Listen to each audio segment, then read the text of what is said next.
Speed things along later today. And at this point, we are ready for the defense to call its first witness. Call James Harrington, Your Honor. Thank you.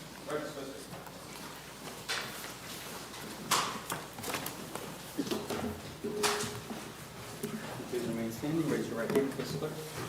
Do you swear or affirm that the testimony you're about to give will be the truth, the whole truth, and nothing but the truth? Yes, ma'am, I do. Thank you, sir. Just have a seat and speak close to the microphone.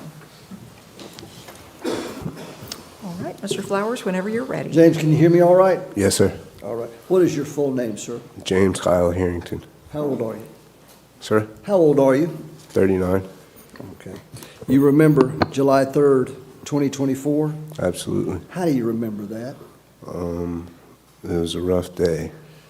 That's the day we're talking about in this trial, is that right? Yes, sir, absolutely. Before we get started, have you ever been convicted of a felony, sir? Yes, sir.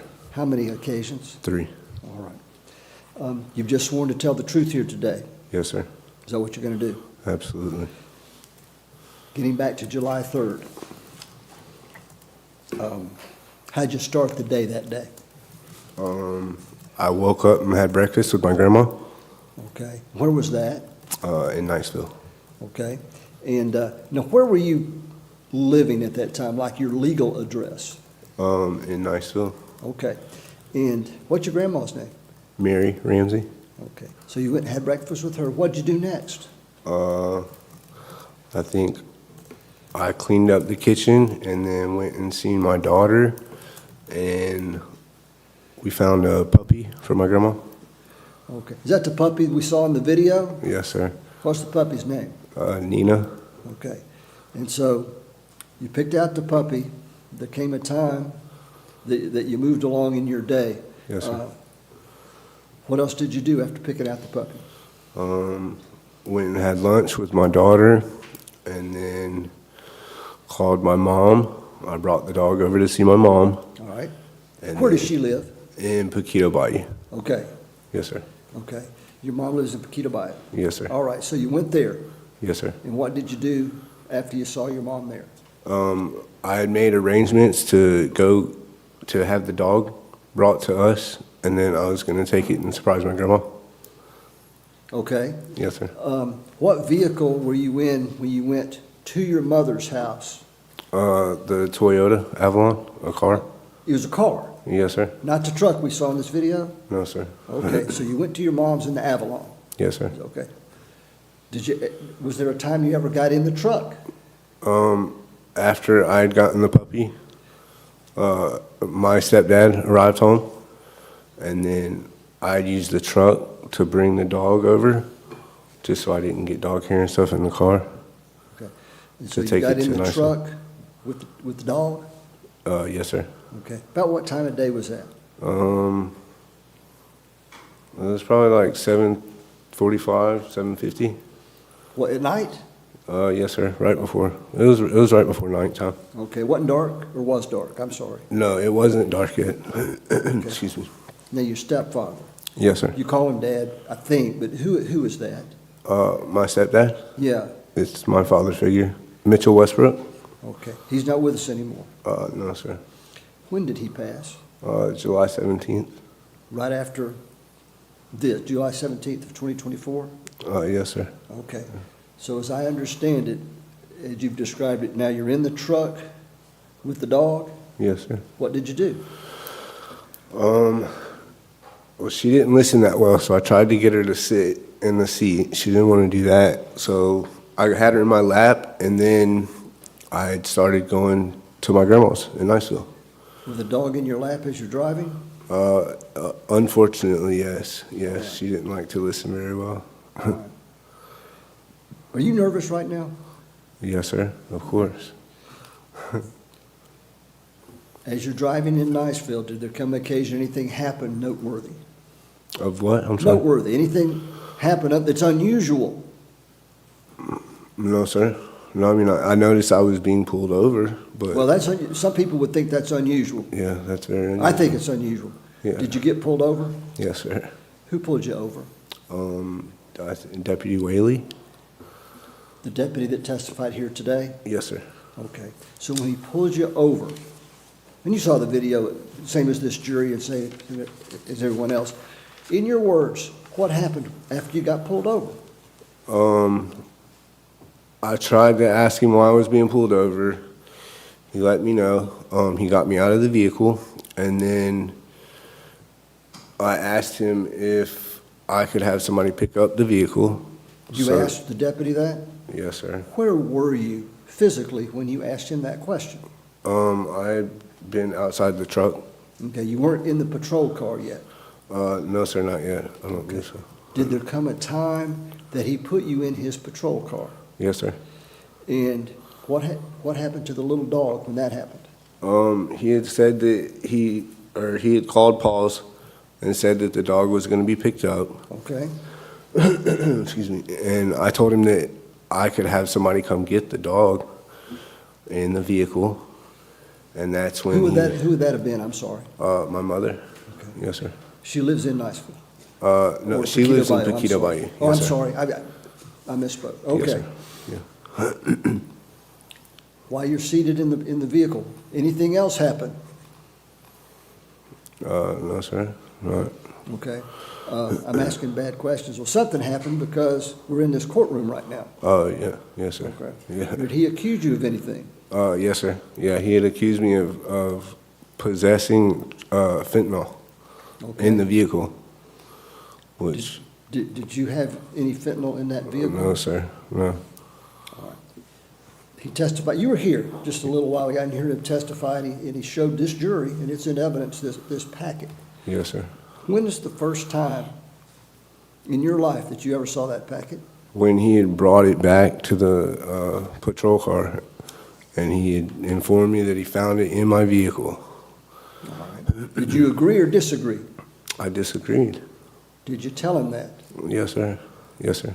It appears to show on the video that that's what you said. Is that the truth? Was that the truth when you said it? Yes, sir. Absolutely. Is it the truth right now today? Yes, sir. Overruled. Now, that day, you were driving the truck. Whose truck is that? It's in my mom's name, but my stepfather drives it a lot for work purposes. Did your mom drive it some? Yes, sir. Occasionally. And your stepfather would drive it? Yes, sir. I think you had said for work. What kind of work was he involved in? We do electrical. Oh, wait just a second when there's an objection. Yes, sir. Sustained? Can I approach, please? Yes. Yes. 31045. CQ Roofing, your hometown roofer since 1999. We're state licensed and insured, family owned and operated with 24 years of local service. We specialize in shingles and metal, re-roofs, repairs, and leak specialists. For all of your roofing needs, call us today or visit our website at cqroofing.com. CQ Roofing, your hometown roofer.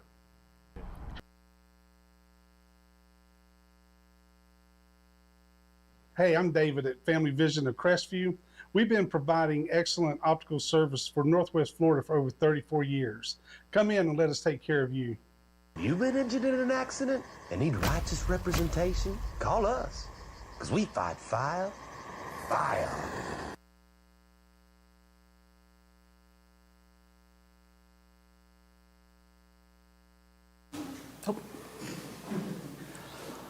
Technology is not our friend in this courtroom today, so.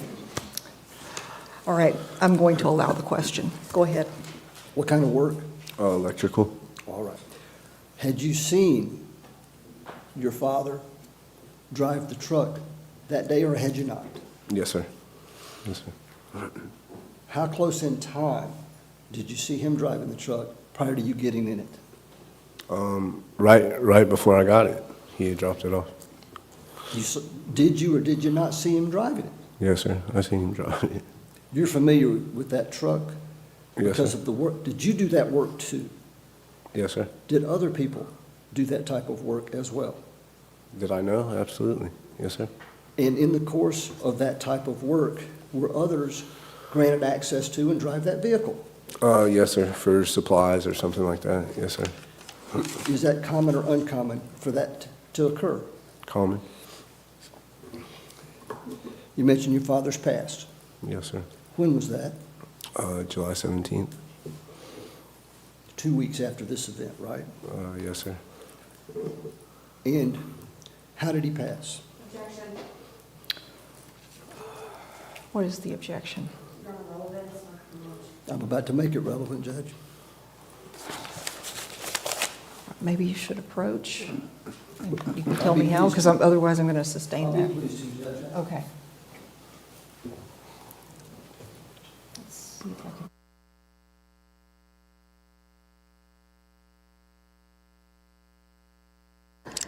Damn thing ain't working. Not cool, bro. I'm Attorney Coy Browning. Personal injury is no joke. Just ask him. Injured? Take a breath. Call Coy.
We're open Saturday 10 to 4, Sunday 10 to 3, and it's both our Crestview, Fort Walton Beach, and Eglin Air Force Base locations.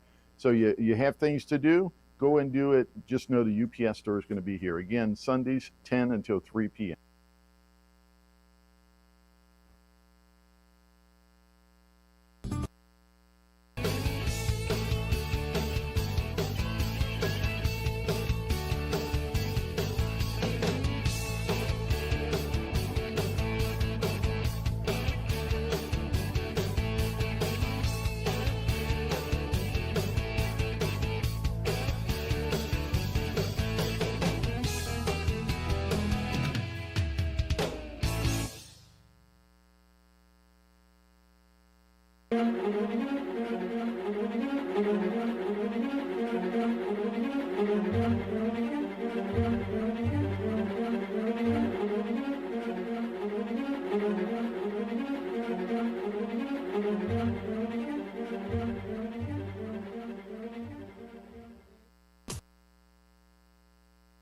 Hi, I'm Wanda Roberts. For the last 20 years, I've been helping the residents of Northwest Florida buy and sell their properties.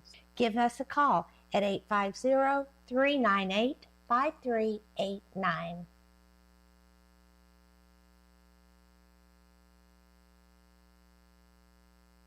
Hi, I'm Michael Gilbert, defense attorney with Warrior Law. I represent those accused in Santa Rosa, Okaloosa, and Walton County. If you or anyone you know has been accused of a crime, we can help.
Cyclone Bakery Cafe is 2 blocks from the courthouse on Crestview historic Main Street. We serve handmade pastries, espresso, and lunch items. And we're open Tuesday to Saturday from 7 a.m. to 4 p.m., serving lunch from 11 to 2. We hope to see you soon.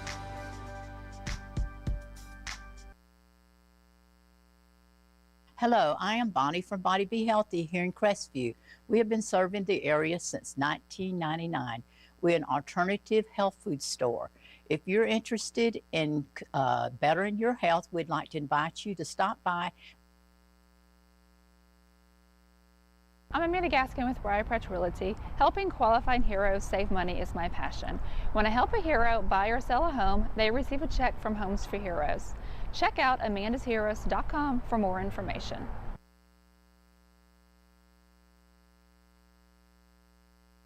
For more than 70 years, the sweet aroma of the Crestview Coney Islands burgers and hot dogs has permeated the downtown area.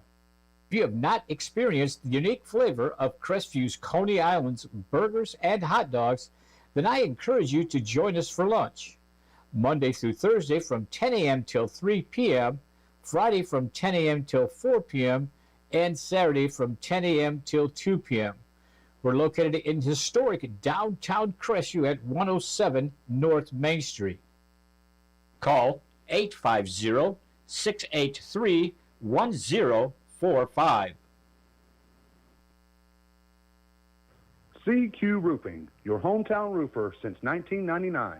We're state licensed and insured, family owned and operated with 24 years of local service. We specialize in shingles and metal, re-roofs, repairs, and leak specialists. For all of your roofing needs, call us today or visit our website at cqroofing.com. CQ Roofing, your hometown roofer.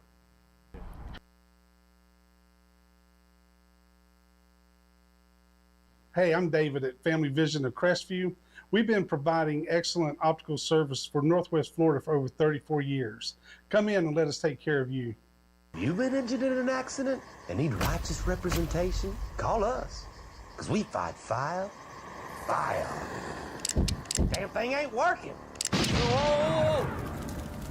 Not cool, bro. I'm Attorney Coy Browning. Personal injury is no joke. Just ask him. Injured? Take a breath. Call Coy.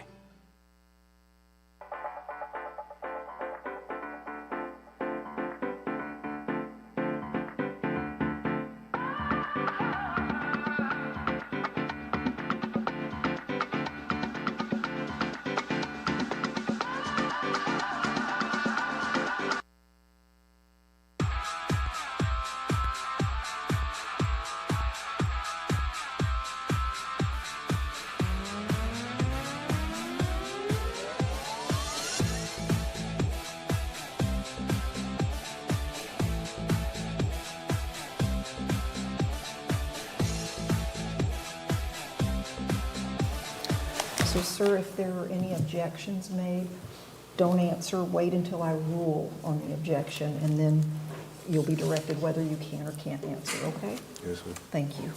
All right, you ready? Yes, sir. Your stepfather you referred to as your father interchangeably, so we're talking about one person, correct? Yes, sir. Do you know whether or not he had access to that vehicle on a regular basis, meaning the truck? Yes, sir. And in the work that you've described, did other workers have access to that vehicle on a regular basis? Yes, sir.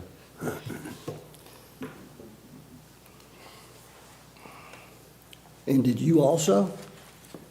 Have access to the Yes, truck? sir. Yes, sir. From a standpoint of who operated, and your mother did too, I would assume she owns it, correct? Yes, sir, to pick up like plants and stuff like that. To pick up plants and stuff of that nature? Yeah, Is like that right? mulch, plants, stuff like that. Okay. Yes, sir.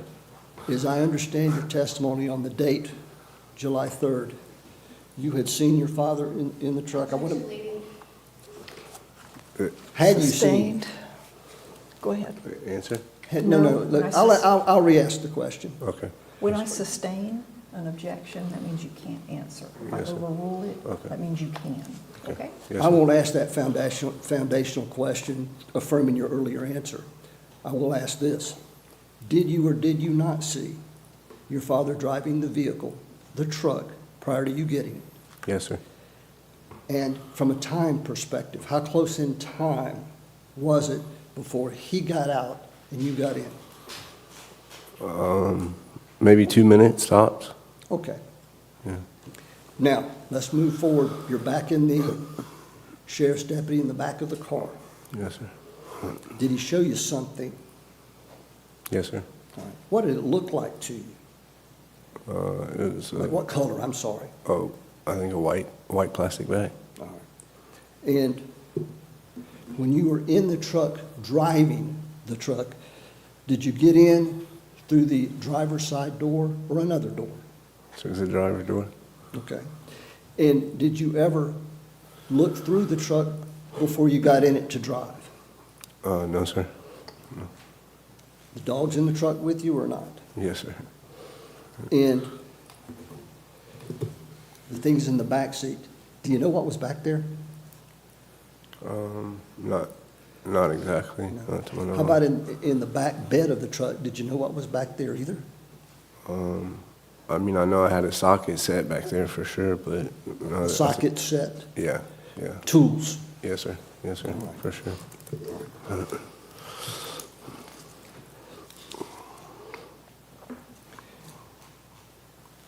Did you ask that the car stay there or the truck, or did you not? Ask. After you were pulled over? Oh, if it could be picked up? Yes, sir. Yeah. Yes, sir. And who did you ask to come pick it up? My mother. All right. The owner? Sir? The owner? Yes, sir. But that's not what happened, right? No, sir. Okay. How about the dog? Did you make any request with respect to your new little dog? Yes, sir. Yeah, he had, when he asked me about my cell phone, that's when I had asked him about the dog, and he said he had already, I heard him call Paul's, and then after I unlocked my phone for him, he said he would call Paul's and let my mom come get the dog. Okay. To your understanding, was your mom allowed to come get the dog? Yes, sir. Yeah. Okay. Yeah, I think they had an officer wait with the dog. You heard the deputy testify earlier today with respect to that white package. Did you ever have it in your hand at all? No, sir. No. Absolutely not. Okay. You had no idea, I guess, what was in it? No, sir. All right.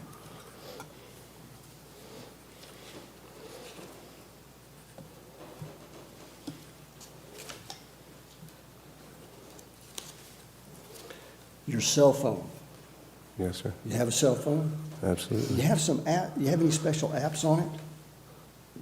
Not to my knowledge. I didn't think so. Do you have? You heard this professional come in and talk about special apps on phones. Did you hear that testimony? Yes, sir. I heard him. Okay. Do you have that app to delete calls? No, sir. I use regular Facebook Messenger and regular message that everybody else uses. I don't have a WhatsApp. I don't have Snapchat. I don't have Instagram. Do you know what WhatsApp is? I've heard of it, but I don't use it. I'm not real. Do you know how to use it? Not really. I'm not very tech savvy, I guess. The allegation that you're facing is that you were in knowing possession of 28 or more grams of fentanyl. Do you understand that allegation? Yes, sir. You guilty of that or not? No, sir. No. Judge, those are, under the circumstances, my questions. All right, thank you.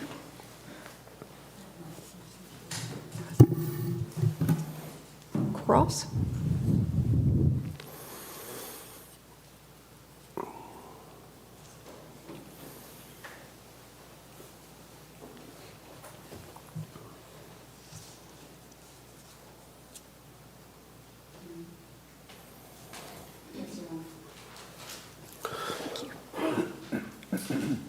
Mr. Harrington. Hello.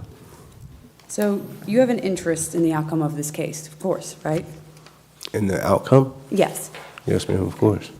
So First and foremost, I'm sorry for your loss for your stepdad. Thank you.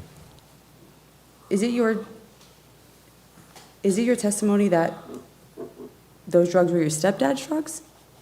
I can't say that. I don't know that for sure. I know they weren't mine, absolutely. So you're saying that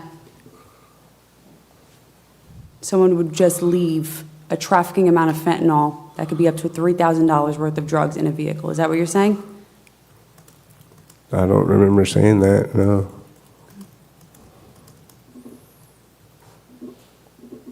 Was the cash in the center console yours? Is that correct? The $101, yeah. Yeah, that was mine. Were the cigarettes in the vehicle yours? Is that correct? I don't think, what kind were they? I think they were Camels, weren't they, in the video? Those weren't mine. Or the weed pen. You also asked Deputy Whaley multiple times to lock your truck. Is that correct? As soon as you stepped out? Yes, ma'am. Okay. Do you have knowledge of who came and picked up the dog? Who actually came and picked up the dog that day? Yeah, I believe it was my mother. Okay. It wasn't Paws, right? No. Okay. And you saw the video, you remember, you referred to the truck as yours multiple times, correct? Yes, ma'am. Between me and the deputy, it was mine rather than his, yes. Yes, ma'am. And you said you wouldn't be able to afford a tow truck to get the car back, is that correct? Yeah, yes, ma'am.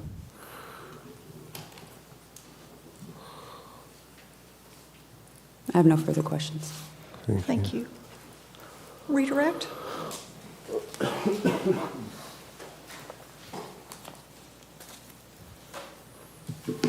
Camel cigarettes, I couldn't hear well, I'm sorry. Yeah. They were not yours? No, sir. No, sir.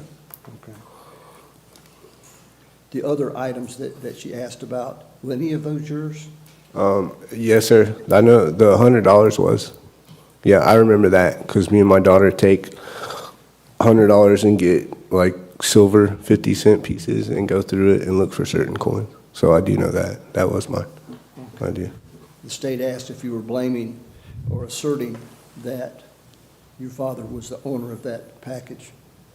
You're not doing that, are you? No, I can't say that it is or it isn't. I know it's not mine. You don't know whose it is, do you? No, sir. You just know who it doesn't belong to. Yes, sir. Those are my questions. Thank you. You may return to your seat. Okay. Thank you.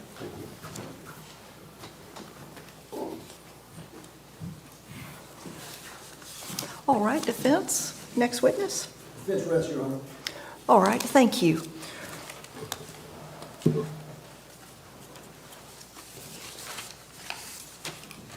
Ladies and gentlemen, both sides have now rested. Let me ask the state, are you planning to call anyone in rebuttal? No. Okay, both sides have rested. And so what's going to happen next is we're going to have closing arguments. But before then, I'm going to have to send you out. There are some legal issues that we have to address before we can do closing arguments, the main one of which is finalizing the law, the instructions that I'll be reading to you. Those cannot be finalized until this stage of the process. We worked on them a lot over lunch to try to streamline everything, and we got it as good as we can get it, but there are still some things that we have to do, and then copies have to be made to pass out to you. We will get all of that done as quickly as we can, but I am going to have to ask you to step out and go to the jury room for now, and please remember the instructions. And I'm not going to read it again because I've read it to you 2 or 3 times already, but don't form any opinions. Don't discuss the case amongst yourselves or with anyone else. Don't look up anything. Don't research anything. Don't watch any media that's covering this proceeding. And we'll get you back in as soon as we can. Thank you. Please stand for the jury.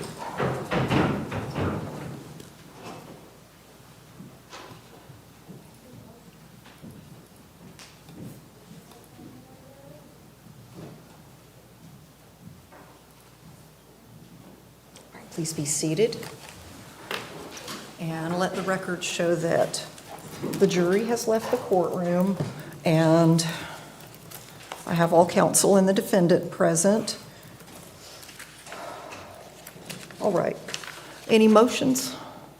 Judge, we would do a motion to judge to quote based on now that which the judge or the court and the jury have heard, we believe based on the same argument that we adduced earlier, that the state has failed to meet the burden required for the case to move forward, given the evidence taken in the best light for the state. So we would renew that motion, Your Honor. All right. Anything the state wants to be heard on? Your Honor, the state just renewed.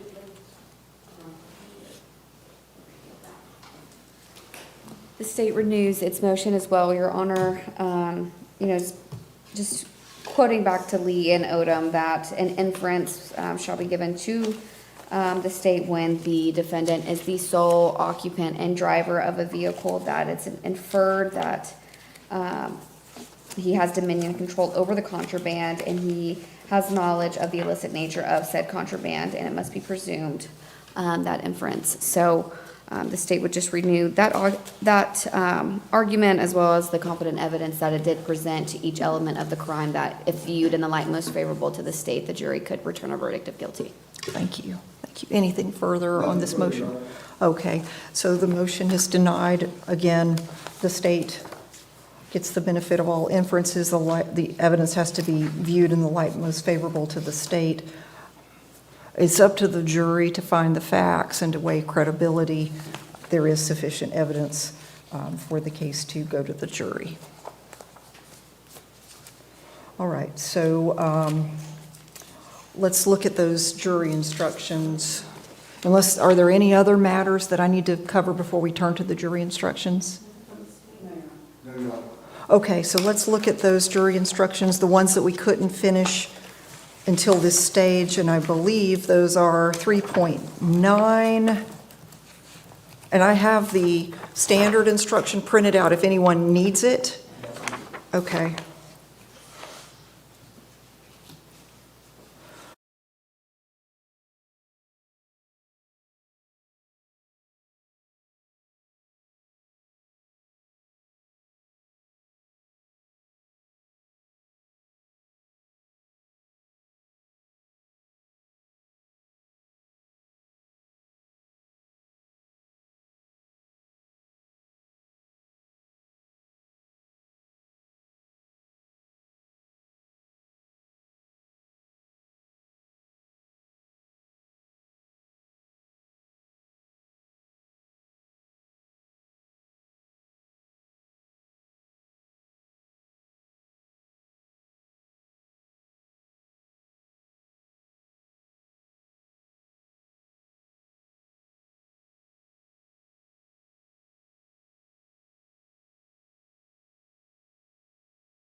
Happy to run through them all again, have everybody look at them, and make sure everybody's good, or?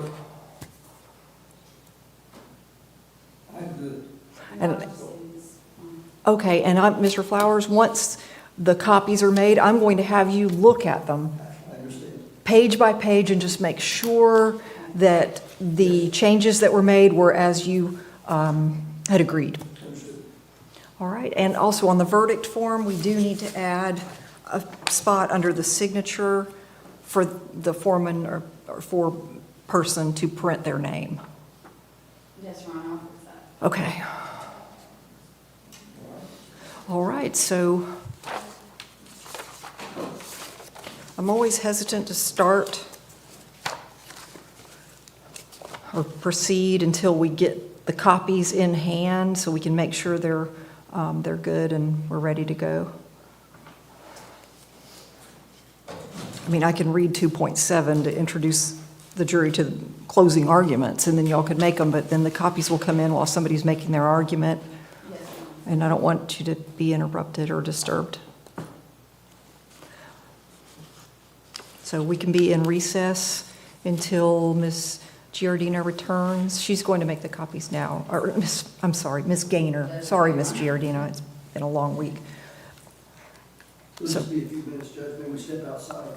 Absolutely. We are going to be in recess for, I would say, at least 10 minutes, wouldn't you think, Ms. Giardina, or longer? I think 10 minutes is fine. Okay, let's say at least 10 minutes until we get the copies back at least. What?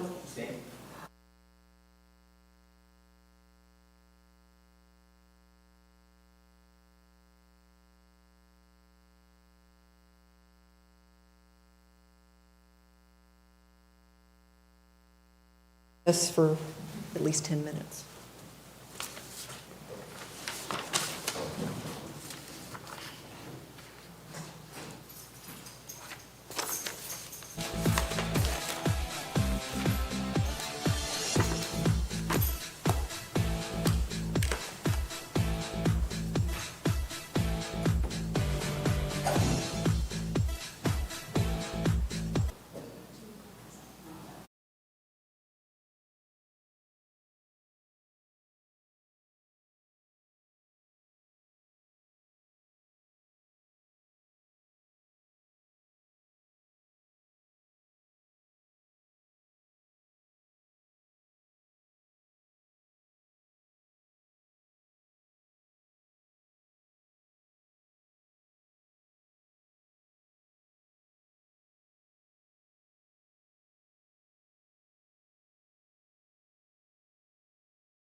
may I approach? Yes, perfect timing. I literally just walked in. There's probably 2 or 3 extras, so. Thank you, thank you. So I've just been handed the stack of copies. It looks like Mr. Flowers has a copy as well. I do, Judge, thank you. All right, let's just look through them, make sure that everything is correct. Oh, great. Perfect, thank you. There's extra copies. Yes, in fact, I'm going to hand you a copy right now. I thought you got. Yes.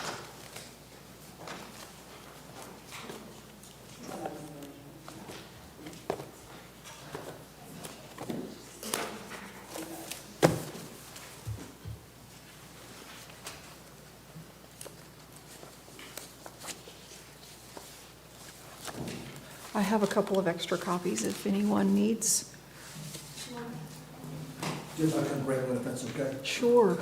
In fact, you can have both of them I'll have if Ms. Gaynor would like one, or your client would like one. So let's all look through them, make sure they're accurate.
Mr. Flowers, did you look through the instructions? Just finished looking through them, Judge. That's exactly what we had anticipated based on the charge conference.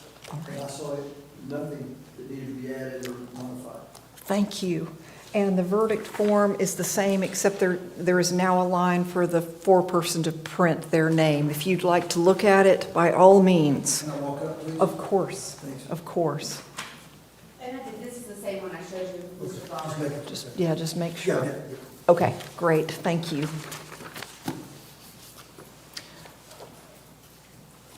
Oh, I gotta read it. Oh, yeah, those are for the jury. Okay, thank you. All right, how long does the state need for its closing? And let me, before you answer, I'm just going to say, I'm going to ask you both, and whoever wants the most time, I'll give that amount of time to both of you. So how long would you like? The state would ask for a total of 30 minutes. All right, defense? Fine, I won't need that much, but I might. Okay. I mean, out of an abundance of caution, I'll say 30 minutes, but I don't anticipate that. All right, 30 minutes each. And does the state want to reserve part of that for rebuttal? Yes, Your Honor, part of that will be, that's closing in rebuttal. Okay, how much do you want to reserve? Like, at what point do you want me to stop you, if need be? Or give you a warning, or? 20 minutes, Your Honor? Okay. So do you want a warning, or do you want me to just stop you at 20? You can stop me at 20. Okay. I don't believe it'll take 20 minutes. Would you like a warning at 15? I'm sorry, Your Honor? Do you want a warning at 15? Yes, Your Honor, that would be- Okay, warning at 15 minutes, stop you at 20. I'll do that. 3 or 4 minutes for rebuttal? Yeah. Or whatever's left over. Yeah. And Mr. Flowers, would you like a warning? That would be, I would be one, having said that out of an abundance of caution, Judge, why not at 15? At 15? Yes, Your Honor. Okay, I will do it. No. Oh, 25? Let's say 20. 20, I'll do it.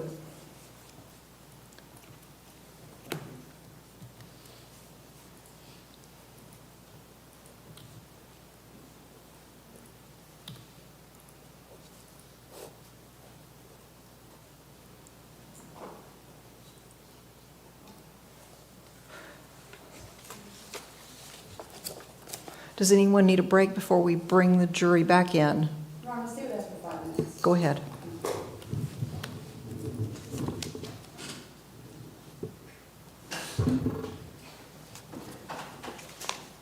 That's straight.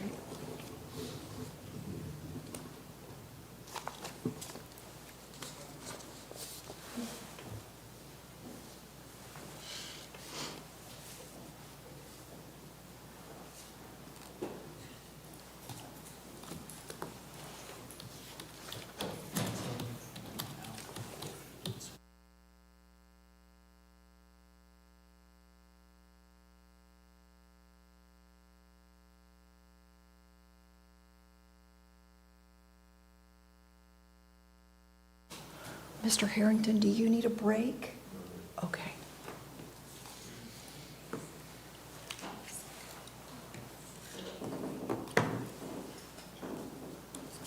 And ladies and gentlemen in the gallery, I'm just going to ask you again if you could double check your cell phones.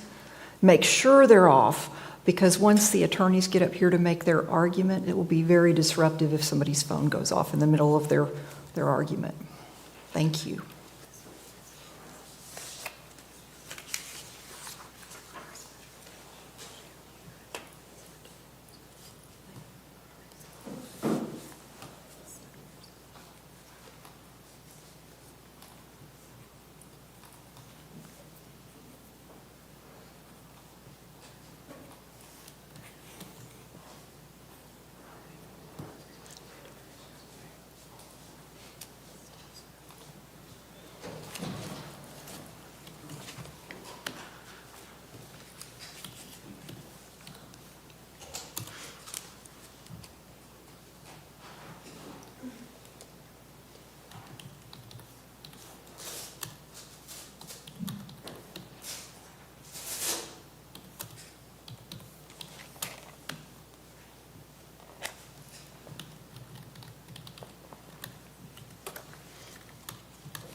We can go ahead and get the jury ready, like lined up, and then as soon as Mr. Flowers gets seated, then we can bring them in.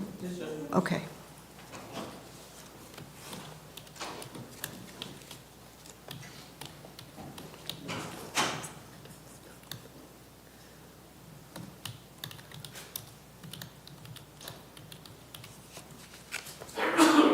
Bless you.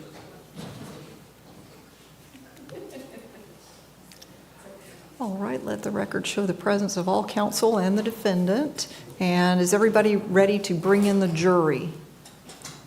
We are, Your Honor. Okay, let's bring in the jury.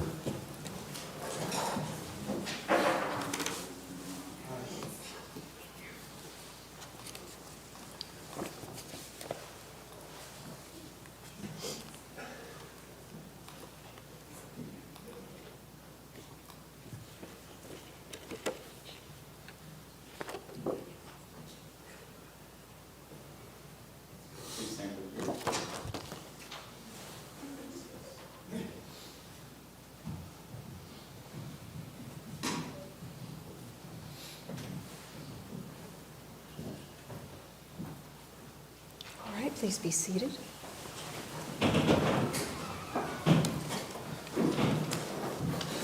Let the record show the presence of the jury, all counsel, and the defendant. Ladies and gentlemen, both sides have now rested their case. The attorneys will now present their final arguments.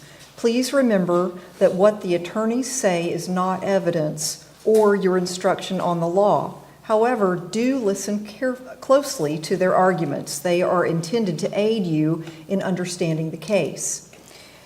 Each side will have equal time, but the state is entitled to divide this time between an opening argument and a rebuttal argument after the defense has given its closing argument. All right, the time is 1:59, and state, you may proceed.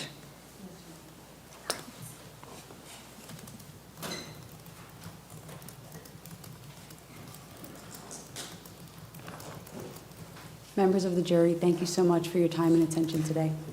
Now that you've heard all of the testimony and seen the evidence, let's walk through what the state must prove beyond a reasonable doubt and how the evidence meets every element.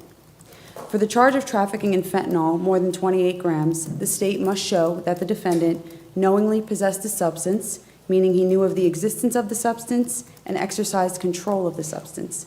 The substance was a mixture containing fentanyl, and the mixture containing fentanyl was 28 grams or more. The state has met its burden. Deputy Whaley told you what he found, a trafficking amount of fentanyl sitting in the truck within arm's reach of where the defendant was sitting. Not hidden, not concealed, right out in the open.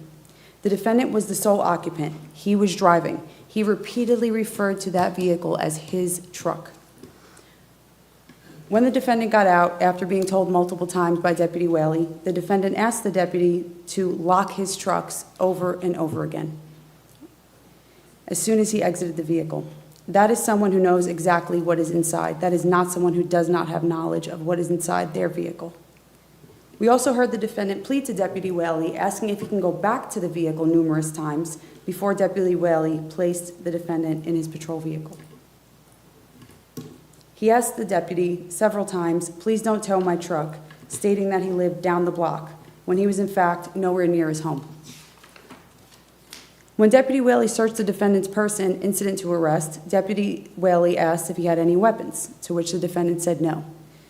2 seconds later, Deputy Whaley pulled out what was a pocket knife or a box cutter, which is considered a weapon, in the defendant's pocket.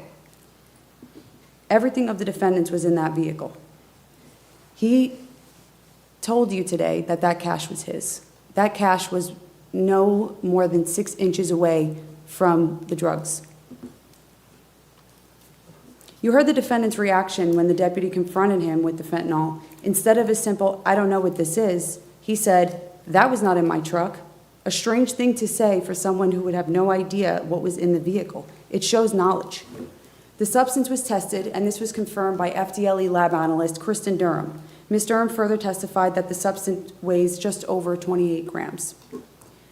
Under Florida law, trafficking in fentanyl begins at 4 grams. The highest threshold is 28 grams or more. There is no dispute about that, as we heard and we saw the report.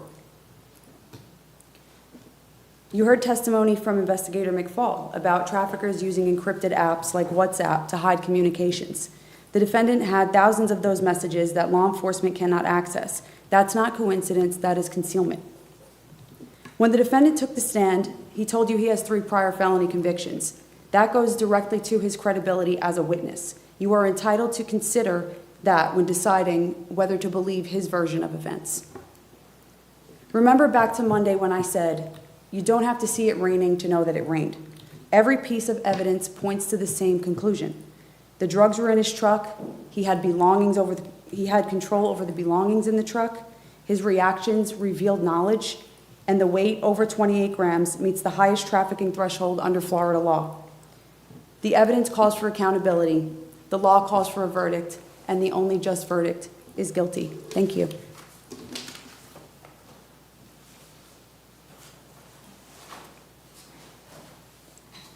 All right. Defense, the time is 2:03, and you may proceed. Thank All right, good afternoon. You've heard all the evidence you're going to hear in the case. If you remember on Monday, I told you the state, in order to have Mr. Harrington found guilty, was going to have to convince you beyond to the exclusion of every reasonable doubt two things: that he was in possession of this fentanyl, 28 grams or more, and that he knew about it. Here's what we know from the evidence. You've seen the video, you've heard the officers testify, you've heard Mr. Harrington testify. Here's what is clear and unrebutted. Mr. Harrington is driving his mother's truck. It's registered in her name. There's no disagreement about that. That's unrebutted. You know that to be true. He is pulled over and placed in the back of the deputy's car. The deputy goes in and looks into Mr. Harrington's truck on one occasion and looks in, and you see the video from his body cam. I urge you, when you go back to the jury room, watch the body cam for what it shows you and what it does not show you. Here's what it does not show you. It does not show you his left hand grabbing or securing. He's leaning in, if you remember, from the driver's side to the passenger side. It's the first and only place he ever searched. Not unlike most of you probably drove here today. Most of us probably do. And we all know, in order to drive, we have to get our car keys. I did, I drove here. And this morning I went to where I knew the car keys would be, or to the one place, and once I grabbed them, I didn't look for them anymore. Why? Because I had that which I knew I needed and that which I knew was there. Factor this in your thinking. I know that you will. Once the officer reached in and he tells us, and he told you that he grabbed this packet, you won't see him grabbing a packet on his video. Watch it very clearly. Once he grabs this, he goes over. Oh, and he doesn't look anywhere else. Much like all of us this morning, once we grabbed our keys, we didn't go looking anywhere else because we got what we were looking for and we knew there weren't any other car keys. I submit to you that's exactly what happened on July 3rd. So he's grabbed this and he presents it to Mr. Harrington, who says, "That wasn't in my truck." It's unrebutted. He told you today it was the truth that day when he told the officer, and it is the truth today. Every state witness that took the stand today was asked this question. 28 grams. And I asked them, that's kind of a significant number in law enforcement. And they all agreed. 28 grams is a significant number because that's the threshold for these enhanced charges. Not 27.8 grams, but 28 grams. Okay? This package was 28 grams just over. Let's think that through for a second. The package itself that was presented to Mr. Harrington, who says, that wasn't in my truck, never fingerprinted. At the end of the day, at the end of this case, the only person that we are aware of and that we know about and that you know about from the testimony and the video that had the package in their hand was wearing gloves. The deputy, right? You saw the video. He wasn't wearing gloves. The package was never fingerprinted. We're going to talk about reasonable doubt. And it's fair when you go in and deliberate for you to ask each other this question. Why was that package never fingerprinted? I would submit a reasonable question for you to ask yourself would be because they knew, or someone knew, that his fingerprints weren't going to be found on that package. Okay? Because if they did the fingerprints analysis and his fingerprints weren't on the package, it makes the case a lot weaker, doesn't it? Watch the video. Mr. Harrington took the stand, and his credibility needs to be weighed just like everyone else, and the judge is going to instruct you, I believe, and the state will argue that he has an interest in how this case is going to be decided. Well, of course he is. He's the one facing these charges. And so, compare his testimony with that of Officer Whaley. He was driving his mother's truck, and of course he said, I can't afford, it's not his truck, it's his mom's, that he's borrowing. That was the unrebutted testimony. If the truck gets totaled, he says, I can't afford it. If the truck gets towed, well, he couldn't. It costs. But he also said, that wasn't in my truck. And that which was chosen not to be done by the state would have proved that to be true. Why? That's a fair question to ask yourself when you're thinking about reasonable doubt. The only person that you've seen that handled that wore gloves. When you watch the video of the body cam, you cannot see him retrieving that package from that truck. You won't see it. But look for yourself. Look for yourself and trust yourself. Before he had an opportunity to think about his response to a question, before he can consult with an attorney, he said, that wasn't in my truck. It wasn't there. I believe the state attorney just referred to a phone and some phone apps that are indicative of those special apps. They're indicative of those that traffic. You remember his testimony? Because I asked him, well, heck, I've got those apps. I'm not a trafficker.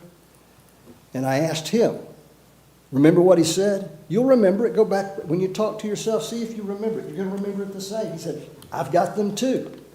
I said, well, you're not a drug trafficker, are you? No, I'm not. That's an indication of nothing. Don't be fooled or misled. The law is very clear.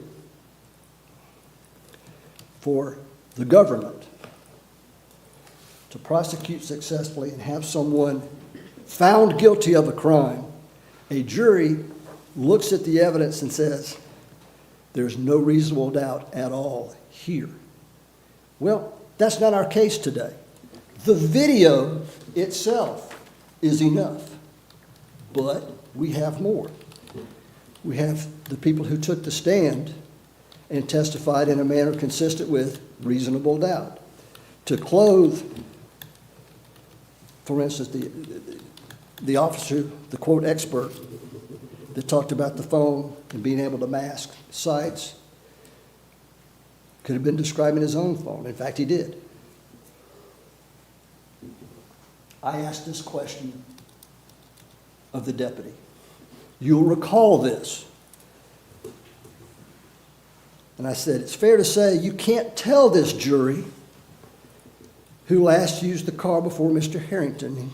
No, you couldn't. Remember? You'll remember. You can't tell this jury how long these drugs had been in the car, can you? You recall his answer. He said, no, I can't.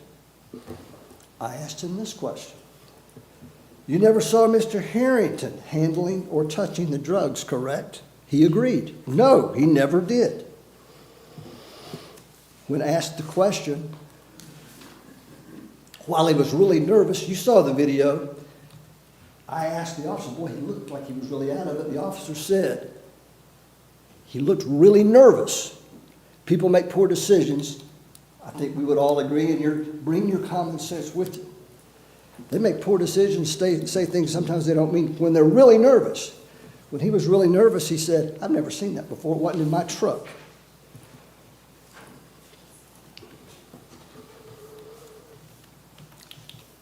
Whaley, Deputy Whaley.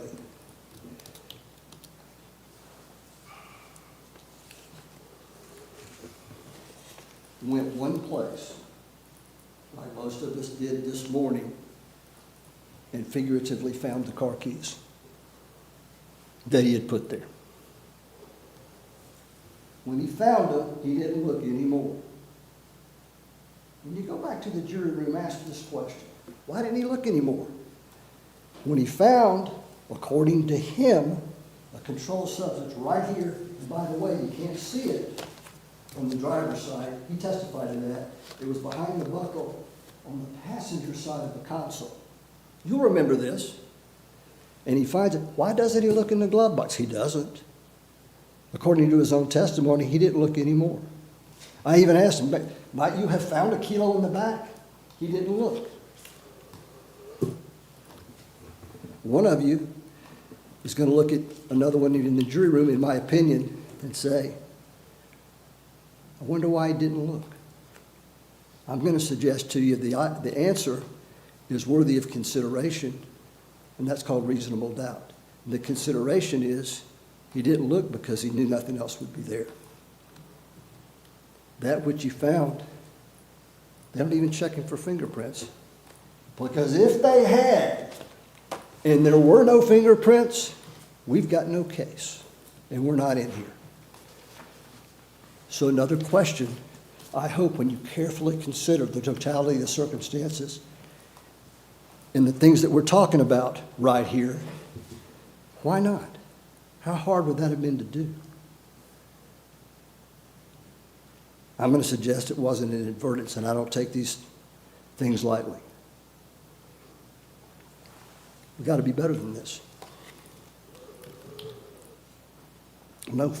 No scales were found. We talked about perhaps dealing. We talked about trafficking.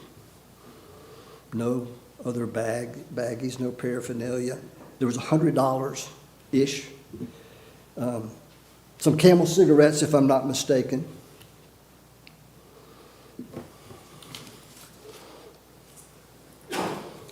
We've got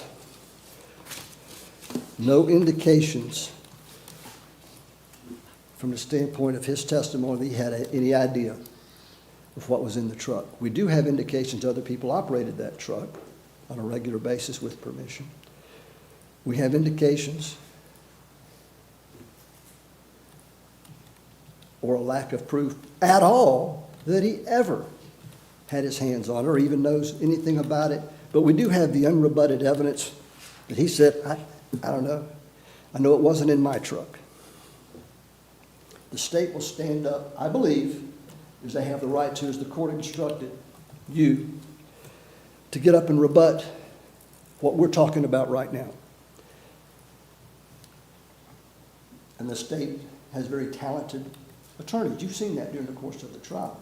And they're going to suggest why there is no reasonable doubt. When they do that, listen carefully, as I know that you're listening carefully to me, but don't forget, please watch the video.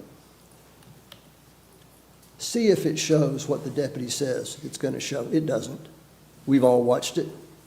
Everybody in this room knows it doesn't show that. You're going to find that as well, in my opinion.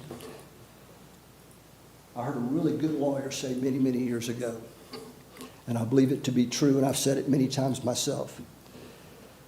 When you go back to the jury room and carefully examine all of the evidence, you don't have to go out to find reasonable doubt. It'll find you. I thank you for your attention. During the course of the date Monday and today, we've seen many times, jurors who will take a mental break for a few minutes. Haven't seen it here, and I'm glad of that. For this reason, wherever you look in this case, there's some problems from the state's perspective. They're clear. They're disturbing.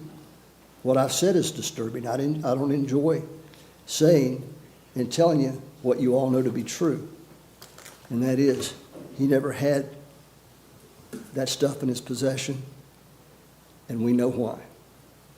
And we know why. Why 28 grams? Why wasn't it 27? All the law enforcement officers testified, well, that's the magic number for the enhanced charges. Ask yourself when you go back there and say, no fingerprints, and the magic number's 28. Ask yourself, why is that? You all know the answer. It's uncomfortable that you know it, but you know it. And it's going to take courage. It does take courage to do the right thing. The right thing, the only just thing to do is to summon that courage, look at the evidence, in the verdict form. One of you will be the foreperson. You're going to vote who the foreperson will be to sign that verdict form and check the only box that applies to the facts of this case. There's only one. There's only one just verdict, and you know it. And the verdict is this: not guilty. Thank you very much. All right. Thank you. And State? Yes, Your Honor. The time is 2:19.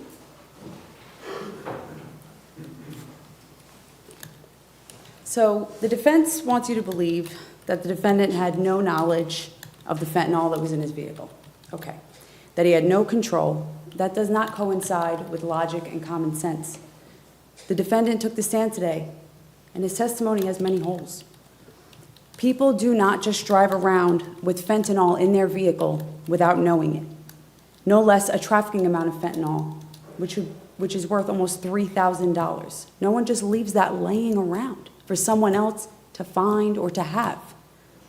That is just not reasonable. The defendant had 28 reasons to deny that fentanyl was in his truck. He knew that fentanyl was his, and he knew exactly what that meant. You saw me just walk away from my laptop right over there. I'm this far away from it. I know where it is. I have control of it. I have knowledge of it. I'm in possession of it. The defendant was right next to those drugs in the vehicle, right on the other side of the console. You can watch the video. You can see exactly where Deputy Whaley pulled it from. He knew where almost $3,000 worth of drugs were.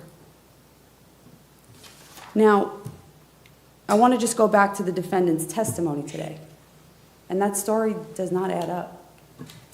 You heard Investigator McFall, who is a DEA and DTF investigator, a drug task force investigator. He was not on scene. He has no interest in the outcome of this case. He was here to tell you truthfully what he did with this case. He went through the defendant's phone, and he found over 3,300 messages that were on encrypted apps. But the defendant told you he doesn't even use encrypted apps. He doesn't know what they are. That's a lie. The defendant claims that the money that was in the vehicle was for him and his daughter, but he also said he already dropped his daughter off when he was allegedly in the other vehicle. I think he said an Avalon, Toyota Avalon. He was uncredible on scene, and he's uncredible today. Mr. Flowers mentioned that Deputy Whaley didn't complete the inventory. That's true. Deputy Whaley testified to that. He didn't complete the inventory because he found a trafficking amount of fentanyl in the vehicle, and that took priority over completing the inventory. However, the other deputy did complete the inventory, so it was completed. Mr. Flowers is insinuating that either these drugs were planted or there was some conspiracy against the defendant.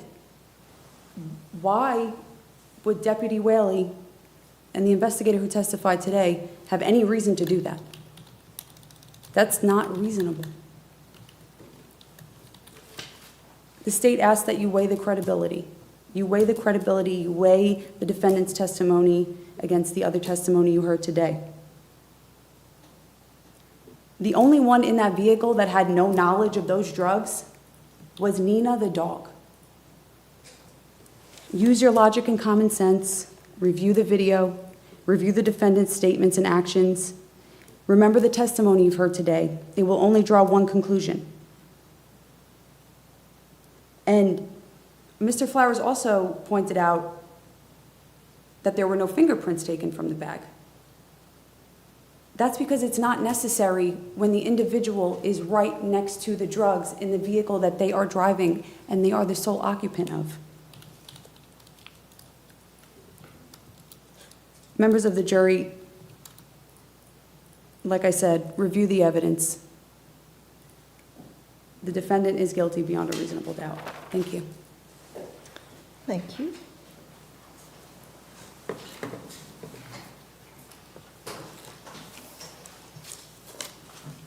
All right, please pass out the instructions.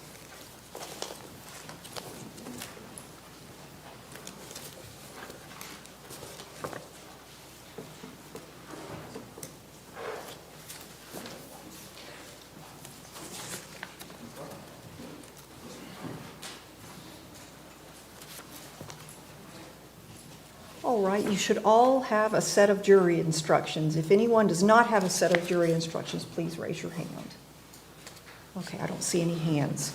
So ladies and gentlemen, you're welcome to read along with me if you wish, but you're not required to. You'll be able to take these instructions with you along with your notes into the jury room when you go deliberate. Members of the jury, I thank you for your attention during this trial. Please pay attention to the instructions I am about to give you. James Kyle Harrington, the defendant in this case, has been accused of the crime of trafficking in fentanyl 28 grams or more.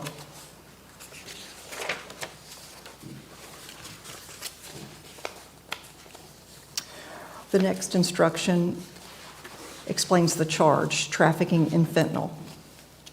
Certain drugs and chemical substances are by law known as controlled substances. Fentanyl is a controlled substance.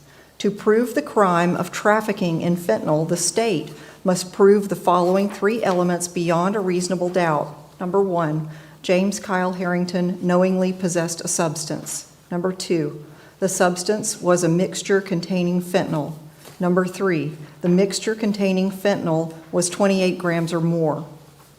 Mixture means any physical combination of two or more substances, including, but not limited to, a blend, an aggregation, a suspension, an emulsion, a solution, or a dosage unit.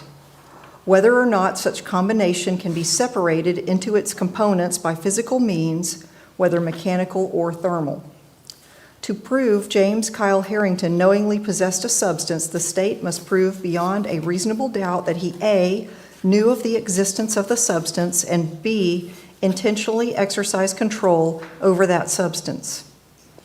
Control can be exercised over a substance whether the substance is carried on a person, near a person, or in a completely separate location.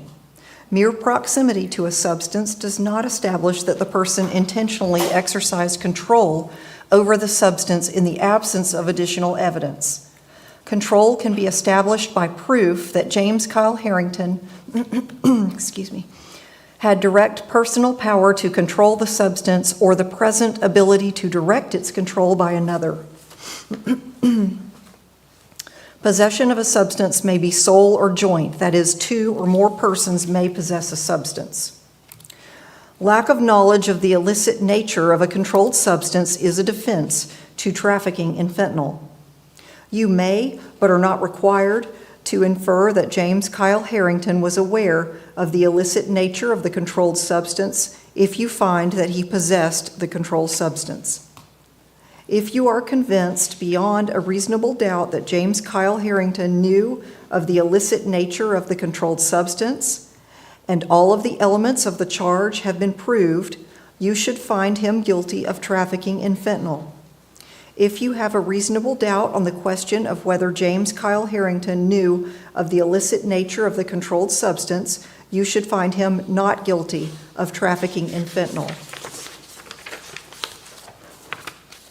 If you find the defendant guilty of trafficking in fentanyl, you must further determine by your verdict whether the state has proved beyond a reasonable doubt that A, the mixture containing fentanyl weighed 28 grams or more, or B, the mixture containing fentanyl weighed 14 grams or more but less than 28 grams, or C, the mixture containing fentanyl weighed 4 grams or more but less than 14 grams. The next instruction explains lesser included crimes. If the evidence does not convince you that the defendant committed the main crime of which he is accused, there may be sufficient evidence that he committed a lesser included crime. In other words, if you decide the main accusation has not been proved beyond a reasonable doubt, you will need to decide if the state proved beyond a reasonable doubt that the defendant is guilty of a lesser included crime. The lesser included crimes of trafficking in fentanyl are possession with intent to sell or deliver a controlled substance and possession of a controlled substance. The next instruction explains the lesser included offense of possession with intent to sell or deliver a controlled substance. Certain drugs and chemical substances are by law known as controlled substances. A mixture containing fentanyl is a controlled substance. To prove the crime of possession with intent to sell or deliver a controlled substance, the state must prove the following three elements beyond a reasonable doubt. Number one, James Kyle Harrington possessed with intent to sell a certain substance. Number two, the substance was a mixture containing fentanyl. Number three, James Kyle Harrington had knowledge of the presence of the substance. Deliver or delivery means the actual, constructive, or attempted transfer from one person to another of a controlled substance, whether or not there is an agency relationship. Mixture means any physical combination of two or more substances, including, but not limited to, a blend, an aggregation, a suspension, an emulsion, a solution, or a dosage unit, whether or not such combination can be separated into its components by physical means, whether mechanical or thermal. To prove James Kyle Harrington possessed a substance, the state must prove beyond a reasonable doubt that he A, knew of the existence of the substance, and B, intentionally exercised control over that substance. Control can be exercised over a substance whether the substance is carried on a person, near a person, or in a completely separate location. Mere proximity to a substance does not establish that the person intentionally exercised control over the substance in the absence of additional evidence. Control can be established by proof that James Kyle Harrington had direct personal power to control the substance or the present ability to direct its control by another. Possession of a substance may be sole or joint, that is, two or more persons may possess a substance. Lack of knowledge of the illicit nature of a controlled substance is a defense to possession with intent to sell or deliver a controlled substance. You may, but are not required, to infer that James Kyle Harrington was aware of the illicit nature of the controlled substance if you find that he possessed the controlled substance. You may, but are not required to infer that a person who sells a controlled substance knows of its illicit nature. If you are convinced beyond a reasonable doubt that James Kyle Harrington knew of the illicit nature of the controlled substance and that all of the elements of the charge have been proved, you should find him guilty of possession with intent to sell or deliver a controlled substance. If you have a reasonable doubt on the question of whether James Kyle Harrington knew of the illicit nature of the controlled substance, you should find him not guilty of possession with intent to sell or deliver a controlled substance. The next instruction explains the lesser included offense of possession of a controlled substance. Certain drugs and chemical substances are by law known as controlled substances. Fentanyl is a controlled substance. To prove the crime of possession of a controlled substance, the state must prove the following two elements beyond a reasonable doubt. James Kyle Harrington possessed a substance, and the substance was a mixture containing fentanyl. To prove James Kyle Harrington possessed a substance, the state must prove beyond a reasonable doubt that he A, knew of the existence of the substance, and B, intentionally exercised control over that substance. Control can be exercised over a substance whether the substance is carried on a person, near a person, or in a completely separate location. Mere proximity to a substance does not establish that the person intentionally exercised control over the substance in the absence of additional evidence. Control can be established by proof that James Kyle Harrington had direct personal power to control the substance or the present ability to direct its control by another. Lack of knowledge of the illicit nature of a controlled substance is a defense to possession of a controlled substance. You may, but are not required, to infer that James Kyle Harrington was aware of the illicit nature of the controlled substance if you find that he possessed the controlled substance. If you are convinced beyond a reasonable doubt that James Kyle Harrington knew of the illicit nature of the controlled substance and all of the elements of the charge have been proved, you should find him guilty of possession of a controlled substance. If you have a reasonable doubt on the question of whether James Kyle Harrington knew of the illicit nature of the controlled substance, you should find him not guilty of possession of a controlled substance. The next instruction explains a plea of not guilty, reasonable doubt, and the burden of proof. The defendant has entered a plea of not guilty. This means you must presume or believe the defendant is innocent. The presumption stays with the defendant as to each material allegation in the information through each stage of the trial unless it has been overcome by the evidence to the exclusion of and beyond a reasonable doubt. To overcome the defendant's presumption of innocence, the state has the burden of proving the crime with which the defendant is charged was committed, and the defendant is the person who committed the crime. The defendant is not required to present evidence or prove anything. Whenever the words reasonable doubt are used, you must consider the following. Proof beyond a reasonable doubt does not mean proof beyond all doubt. A reasonable doubt is not a mere possible doubt, a speculative, imaginary, or forced doubt. Such a doubt must not influence you to return a verdict of not guilty if you have an abiding conviction of guilt.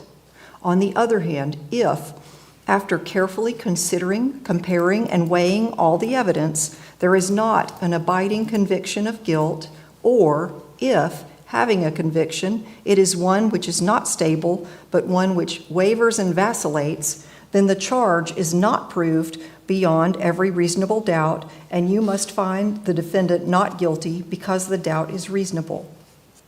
It is to the evidence introduced in this trial and to it alone that you are to look for that proof. A reasonable doubt as to the guilt of the defendant may arise from the evidence, conflict in the evidence, or the lack of evidence. If you have a reasonable doubt, you should find the defendant not guilty. If you have no reasonable doubt, you should find the defendant guilty. The next instruction involves weighing the evidence. It is up to you to decide what evidence is reliable. You should use your common sense in deciding which is the best evidence and which evidence should not be relied upon in considering your verdict. You may find some of the evidence not reliable or less reliable than other evidence. You should consider how the witnesses acted as well as what they said.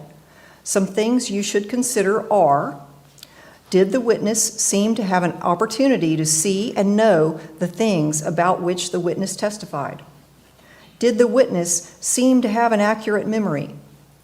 Was the witness honest and straightforward in answering the attorney's questions? Did the witness have some interest in how the case should be decided? Does the witness's testimony agree with the other testimony and other evidence in the case? Did the witness at some other time make a statement that is inconsistent with the testimony he gave in court? Has the witness been convicted of a felony? Whether the state has met its burden of proof does not depend upon the number of witnesses it has called or upon the number of exhibits it has offered, but instead upon the nature and quality of the evidence presented. The fact that a witness is employed in law enforcement does not mean that his or her testimony deserves more or less consideration than that of any other witness.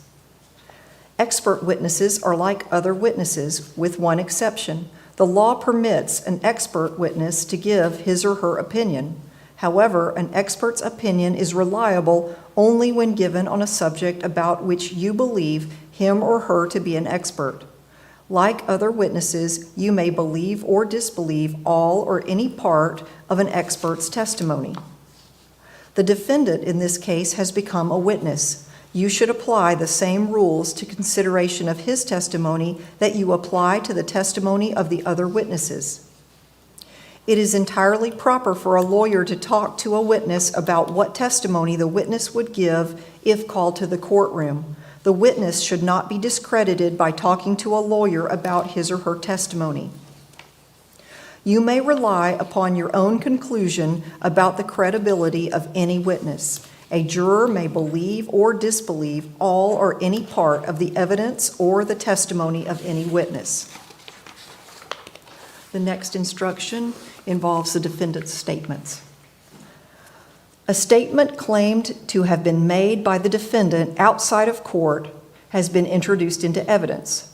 Such a statement should be considered with caution and be weighed with great care to make sure it was freely and voluntarily made. If you conclude the defendant made the statement, you must also determine from the evidence whether the defendant's statement was freely and voluntarily made.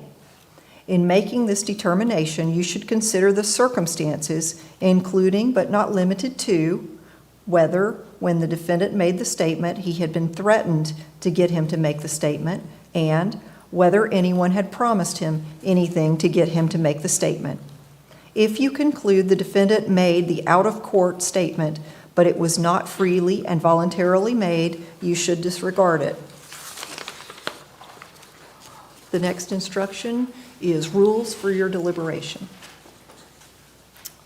These are some general rules that apply to your discussion. You must follow these rules in order to return a lawful verdict. You must follow the law as it is set out in these instructions. If you fail to follow the law, your verdict will be a miscarriage of justice. There is no reason for failing to follow the law in this case. All of us are depending upon you to make a wise and legal decision in this matter. This case must be decided only upon the evidence that you have heard from the testimony of the witnesses and have seen in the form of exhibits in evidence and these instructions. This case must not be decided for or against anyone because you feel sorry for anyone or are angry at anyone. Remember, the lawyers are not on trial. Your feelings about them should not influence your decision in this case. Your duty is to determine if the defendant has been proven guilty or not in accord with the law. It is the judge's job to determine a proper sentence if the defendant is found guilty. Whatever verdict you render must be unanimous. That is, each juror must agree to the same verdict. Your verdict should not be influenced by feelings of prejudice, bias, or sympathy. Your verdict must be based on the evidence and on the law contained in these instructions. The next instruction is a cautionary instruction. Deciding a verdict is exclusively your job. I cannot participate in that decision in any way. Please disregard anything I may have said or done that made you think I preferred one verdict over another. The next instruction is about the verdict. You may find the defendant guilty as charged or guilty of such lesser included crime as the evidence may justify, or not guilty. If you return a verdict of guilty, it should be for the highest offense on the verdict form that has been proven beyond a reasonable doubt. If you find that no offense has been proven beyond a reasonable doubt, then, of course, your verdict must be not guilty. The verdict must be unanimous. That is, all of you must agree to the same verdict. Only one verdict may be returned as to the crime. The verdict must be in writing and for your convenience, the necessary verdict form has been prepared for you. It is as follows. And I have the verdict form here. It will be sent back into the jury room with you, and I'm going to read it to you now. At the top of the form, it has the name of the court. We're in the Circuit Court for Okaloosa County, Florida. It has the name of the case, State of Florida versus James Kyle Harrington, and it has the case number. And then there's the title that says verdict, and it reads, "We, the jury, find as follows as to the defendant in this case." And in parentheses, it instructs you to check only one of the options. These are the options. A, the defendant is guilty of trafficking in fentanyl 28 grams or more. There's some instructions underneath that in parentheses that say, if the defendant is not guilty of the main charge, then proceed to the lesser included offenses. And these are the rest of the options on the verdict form. B, the defendant is guilty of trafficking in fentanyl 14 grams or more, but less than 28 grams. C, the defendant is guilty of trafficking in fentanyl 4 grams or more, but less than 14 grams. D, the defendant is guilty of possession of fentanyl with intent to sell or deliver fentanyl. E, the defendant is guilty of possession of fentanyl. Fentanyl. And F, the defendant is not guilty. Then, once you've made your selection, the foreperson will print their name and sign it and date it, and then indicate to court security that you've reached a verdict, and then the foreperson will bring the verdict into the jury room, or into the courtroom. And then I have one more instruction to read to you, and it's the last page in your packet. In just a few moments, you will be taken to the jury room by the bailiff. The first thing you should do is choose a foreperson who will preside over your deliberations. The foreperson should see to it that your discussions are carried on in an organized way and one has a fair chance to be heard. It is also the foreperson's job to sign and date the verdict form you have agreed on a verdict and to bring the verdict form back to the courtroom when you return. During deliberations, jurors must communicate about the case only with one another and only when all jurors are present in the jury room. If a juror goes to the restroom, the deliberations should stop until the juror returns. You are not to communicate with any person outside the jury about this case. Until you have reached a verdict, you must not talk about this case in person or through the telephone, writing, or electronic communication such as email or any other means. Do not contact anyone to assist you during deliberations. These communications rules apply until I discharge you at the end of the case. If you become aware of any violation of these instructions or any other instruction I have given in this case, you must tell me by giving a note to the bailiff. Many of you have cell phones, tablets, laptops, or other electronic devices in the jury room. The rules do not allow you to bring your phones or any of those electronic devices in the jury room while you're deliberating. The instruction says to leave those in your seats, but what's going to happen is court security has a box and they're going to collect your cell phones and smartwatches or any electronic devices you may have, and they will lock them up and secure them while you're deliberating, and then when you're finished and the case is over, you'll get them back. If you need to communicate with me, send a note through the bailiff. If you have voted, do not disclose the actual vote in the note.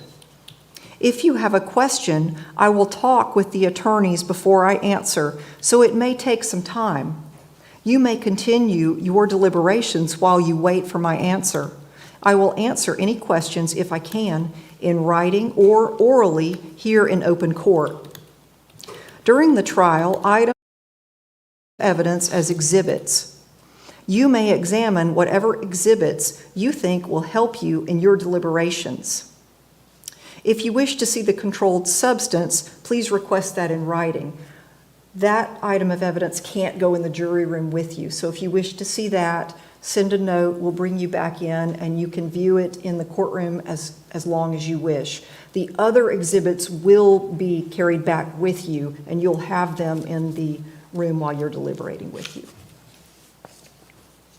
In closing, let me remind you that it is important that you follow the law spelled out in these instructions in deciding your verdict. There are no other laws that apply to this case. Even if you do not like the laws that must be applied, you must use them. For more than 2 centuries, we have lived by the Constitution and the law. No juror has the right to violate the rules we all share. Are there any objections to the instructions as I read them? State? No. Defense? No objection. All right, I will sign my copy and give it to Madam Clerk to put in the court file. And ladies and gentlemen, this is the part of the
district at this point, I cannot let you go into the jury room while the alternates are in there now that they've been released. So we have to wait until they have gotten their things and left the jury room, and then you'll be allowed to go in and begin your deliberations.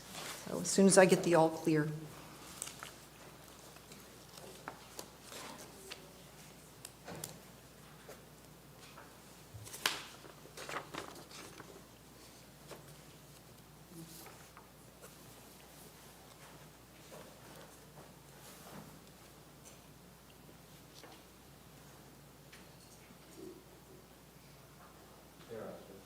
All right. You may now begin your deliberations. We will have the exhibits and the verdict form sent back with you, and you can take your notes and your copy of the instructions with you. Thank you.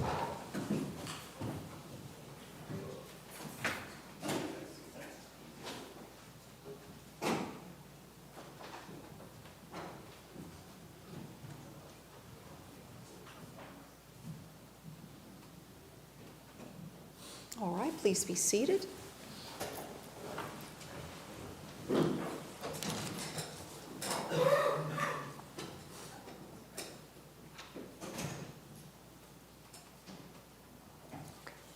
And the time is 2:52, and the jury has begun their deliberations. And in the courtroom, I have all counsel and the defendant. And are there any matters at this point I need to take up? Not for the state one. Okay. Are there any exhibits that haven't been taken back yet? That is about what I'm going to verify right now. Just the ones that are not allowed. Just the controlled substances? Okay, and all the other exhibits have gone back? And the verdict form? Yes. Okay, so let's make sure that Deputy Torres has everyone's cell phone. And what we will plan on doing is, if we don't hear anything from the jury, let's reconvene at 6 o'clock. In the meantime, be available. In the meantime, do not go far. Very well, Your Honor. Be within about 5 or 10 minutes of this room. Okay, so of course, if they have a question or anything, we'll need to reconvene and we'll deal with that. But if we haven't heard from them, we're going to meet back in here at 6 o'clock.